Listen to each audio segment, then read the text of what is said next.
তো সৌদি আরবের হোটেল রুমের একটা রিভিউ ভাবলাম দেই। তো ঢুকতেই হচ্ছে প্রথমে এরকম একটা বেসিন আছে, এটা হচ্ছে 5 ফিট, আর নিচে হচ্ছে এরকম স্টোরেজ আছে, যদিও স্টোরেজ এগুলো ভাঙ্গা, বাট তারপরেও জিনিসটা প্র্যাকটিক্যাল, আমার খুব ভালো লাগছে এটা। ঢুকতেই এরকম বেসিন থাকায় হাত পা ধুইতে একটু সুবিধা হয়, আর এখানে একটু জুতা টুতা রাখার জন্য জায়গা আছে, স্টোরেজ হালকা। এরপর একটা আয়না আছে, এই যে আমি হ্যালো, পাশে একটা বড় আলমারি আছে। আর একটা বড় প্রবলেম হলো কোনো বারান্দা নাই, এই জন্য কাপড় শুকা দেওয়ার জন্য সবাই এরকম রুমের দড়ি টানায় কাপড় শুকা দিছে। তো এই মোটামুটি রুম। তো এই রুমের সবচেয়ে বড় প্রবলেম হইলো, আমি যদি বলি যে এসিটা এমন সাউন্ড করে, বাবারে বাবা, মনে হয় যে মানে একটা লঞ্চ, একটা জাহাজের ইঞ্জিনের পাশে বসে আছি, বা একটা মানে এত শব্দ, রাত্রে ঘুমাইতেই পারি না, আমি রুমে থাকতেই পারি না এসি অন করার কারণে।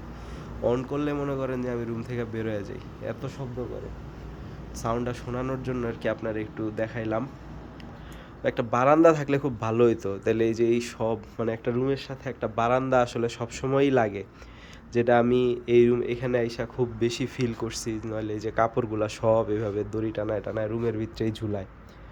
একটু ওয়াশরুমটা দেখাই। ওয়াশরুমের যে জিনিসটা সবচেয়ে বেশি ভালো লাগছে সেটা হলো যে ওয়াশরুমের যতগুলা সুইচ আছে সবগুলা হচ্ছে মানে বাথরুমের ভিতরে, লাইটের সুইচও বাথরুমের ভিতরে, এক্সস্ট ফ্যানের সুইচ বাথরুমের ভিতরে, গিজারের সুইচ বাথরুমের ভিতরে, আর এই যে হচ্ছে গিজার।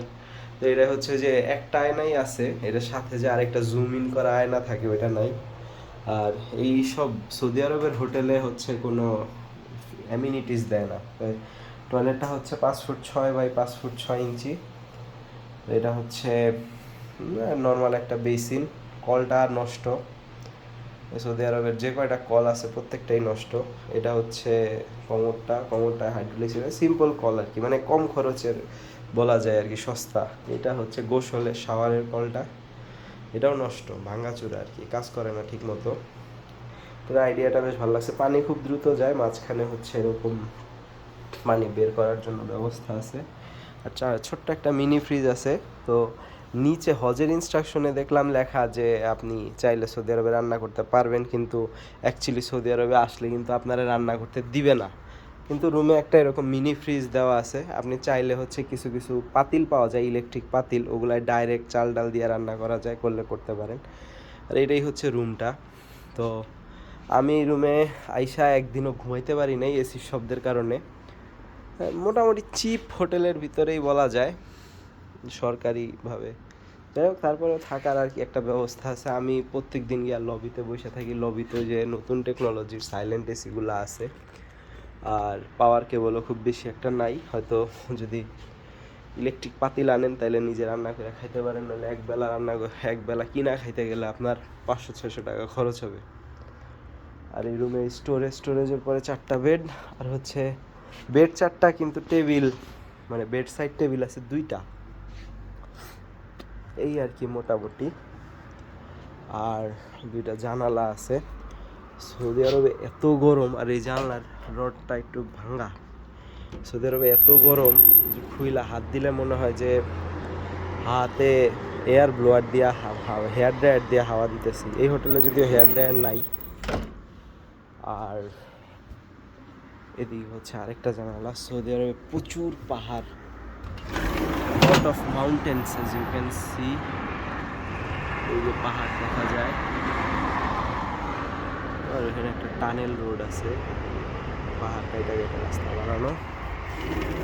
রুমের ভিউগুলো সুন্দর। রুমটা ছোট, রুমটা হচ্ছে 12 ফুট বাই 12 ফুট। আসলে 4 জনের জন্য থাকাটা অত আরামদায়ক না, তারপরেও থাকা হচ্ছে আর কি। এটার ভিতরেই 4টা বেড, পাওয়ার সকেট আছে 1টা 2টা, টিভি চলে না অতটা।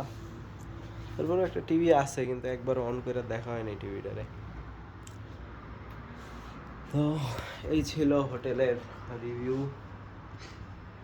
তো আমি যদি হোটেলের রিভিউ দিই, হ্যাঁ হোটেলটায় থাকা যাইতো যদি খালি ওই এসিটা এত শব্দ না করতো। এসিটা এখন আমি অফ করে রাখছি, অন করে আরেকবার দেখাই এটা কী পরিমাণ শব্দ করে। এই শব্দের ভিতরে ঘুমানোই যায় না, ইম্পসিবল এই শব্দের ভিতরে ঘুমানো।